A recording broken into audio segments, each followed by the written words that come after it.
till death do us part. When we get married, we make vows to love, to honor, to forsake all others. Or as a friend of mine put it, not to leave dirty socks all over the house. We may fall short of some of our promises some of the time, but one that will always hold true is that first one, till death do us part.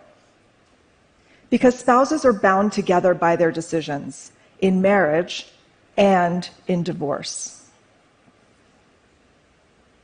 So, a mentor of mine once told me, you should always marry your second husband first.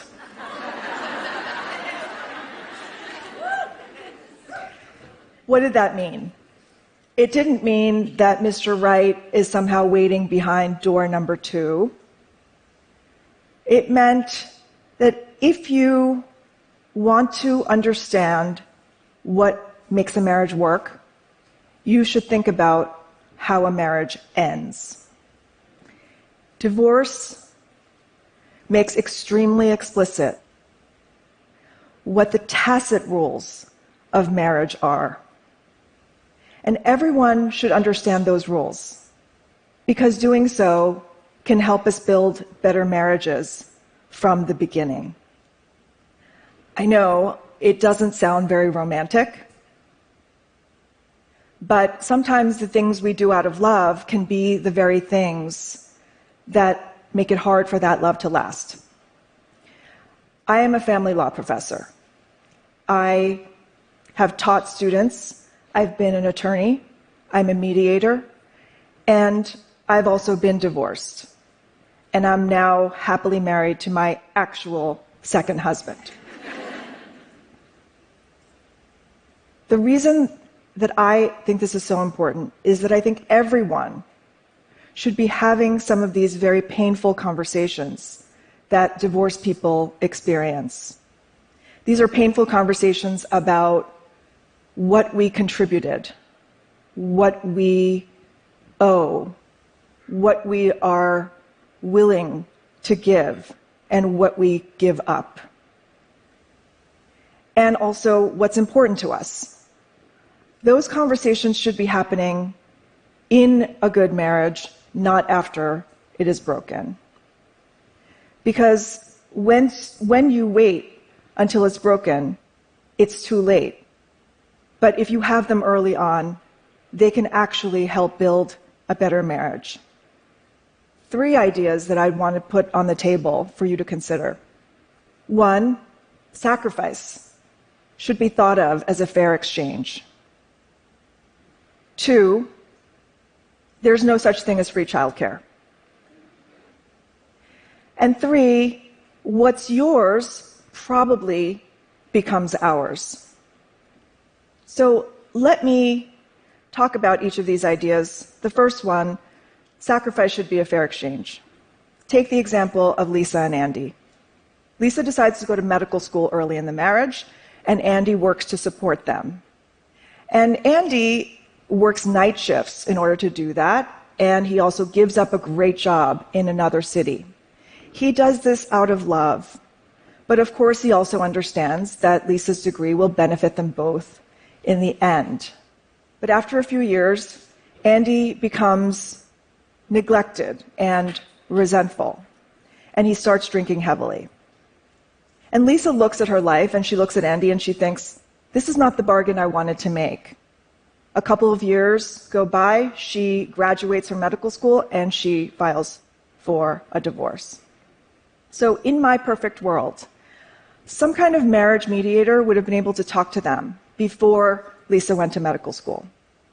And at that point, that mediator might have asked, how exactly does fair exchange work? What does it look like in your marriage? What are you willing to give, and what are you willing to owe? So in a divorce, Lisa now probably is going to owe Andy financial support for years. And Andy, no amount of financial support is going to make him feel compensated for what he gave up and the lost traction in his career. If the two of them had thought about their split early on, what might have gone differently?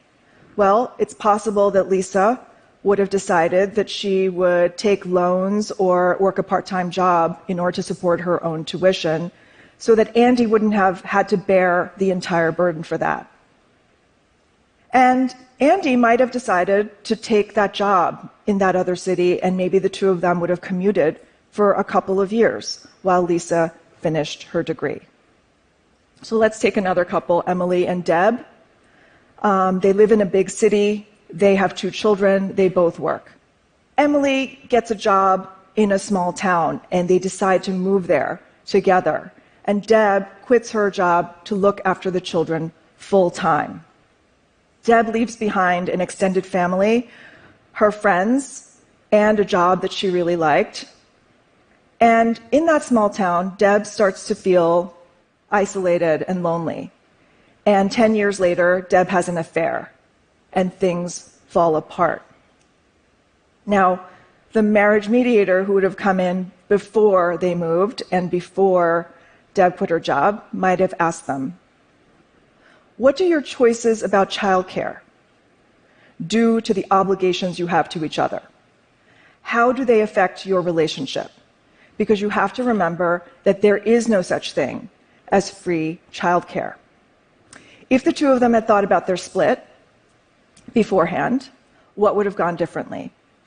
Well, maybe Deb would have realized a little better how much her family and her friends were important to her precisely in what she was taking on, which is full-time parenthood.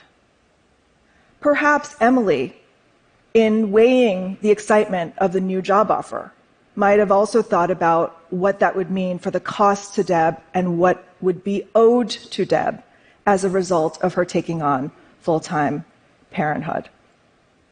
So let's go back to Lisa and Andy.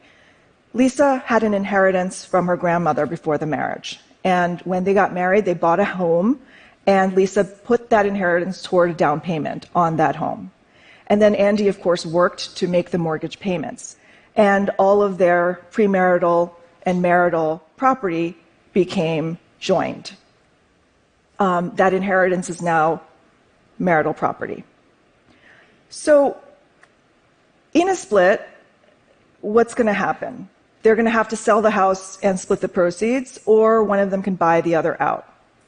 So this marriage mediator, if they had talked to them before all of this happened, that person would have asked, what do you want to keep separate? And what do you want to keep together? And how does that choice actually support the security of the marriage? Because you have to remember that what's yours probably will become ours unless you actually are mindful and take steps to do otherwise. So if they had thought about their split, maybe they would have decided differently. Maybe Lisa would have thought maybe the inheritance can stay separate and saved for a day when they might actually need it. And maybe the mortgage that they took on wouldn't have been as onerous, and maybe Andy wouldn't have had to work so hard to make those payments. And maybe he would have become less resentful. Maybe they would have lived in a smaller house and been content to do that. The point is, if they had had a divorce-conscious discussion about what to keep separate, their marriage might have been more connected and more together. Too often in marriage, we make sacrifices and we demand them without reckoning their costs. But there is wisdom in looking at the price tags attached to our marital decisions in just the way that divorce law teaches us to do. What I want is for people to think about their marital bargains through the lens of divorce and to ask, how is marriage a sacrifice, but an exchange of sacrifice? How do we think about our exchange? Second, how do we think about childcare and deal with the fact that there is no such thing as free childcare? How do we deal with the fact that some things can be separate and some things can be together, and if we don't think about it, then it will all be part of the joint enterprise. So basically, what I want to leave you with is that in marriage or divorce, people should think about the way that till death do us part, marriage is forever. Thank you.